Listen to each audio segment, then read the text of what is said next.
అనగనగా ఒక అడవిలో ఒక కప్ప హాయిగా జీవిస్తుంది. ఒక హంస దానికి పరిచయమైంది. కొద్ది రోజుల్లోనే అవి ప్రాణమిత్రులయ్యాయి.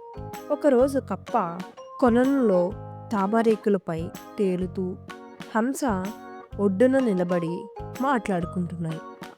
ఈలోగా ఎటునుంచి వచ్చాడో ఓ వేటగాడు హంస మీదకు హఠాత్తుగా వల విసిరాడు. వలకు చిక్కుకున్న హంస విలవిల్లాడి ఉంది. అది చూసి కప్పకు ఏం చేయాలో తోచలేదు. దయచేసి తనను విడిచిపెట్టు అని ప్రాధాయపడింది. దీన్ని అమ్మితే బోలెడన్ని డబ్బులొస్తాయి, విడిచిపెట్టను అని అన్నాడు.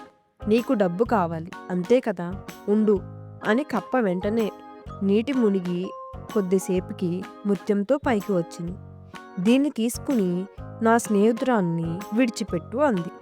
వేటగాడు ముత్యం తీసుకుని హంసని వదిలిపెట్టాడు.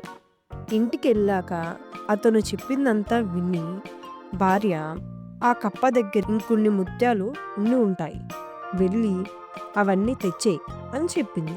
దాంతో దురాశ కలిగిన వేటగాడు కప్ప దగ్గరికి వెళ్ళి, హేయ్, మర్యాదగా నీ కొలంలో ఉన్న ముత్యాలన్నీ నాకు ఇచ్చేయి, లేకపోతే హంసను తీసుకెళ్ళిపోతా అని బెదిరించాడు. అది విన్న కప్ప, సరే, ఒక్కసారి నీ చేతుల్లో ఉన్న ముత్యం ఇస్తావా, అది చూసి అచ్చం అలాంటివే తీసుకుని వస్తాను అని అడిగింది. దాంతో వేటగాడు కప్పకు ముత్యం ఇచ్చాడు. కప్ప దాన్ని తీసుకుని పారిపోయింది.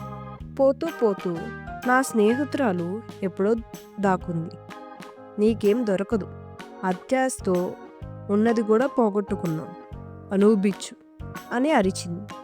ఇది విన్న వేటగాడు, అయ్యా, ఎంత పని చేశాను అని బాధపడ్డాడు.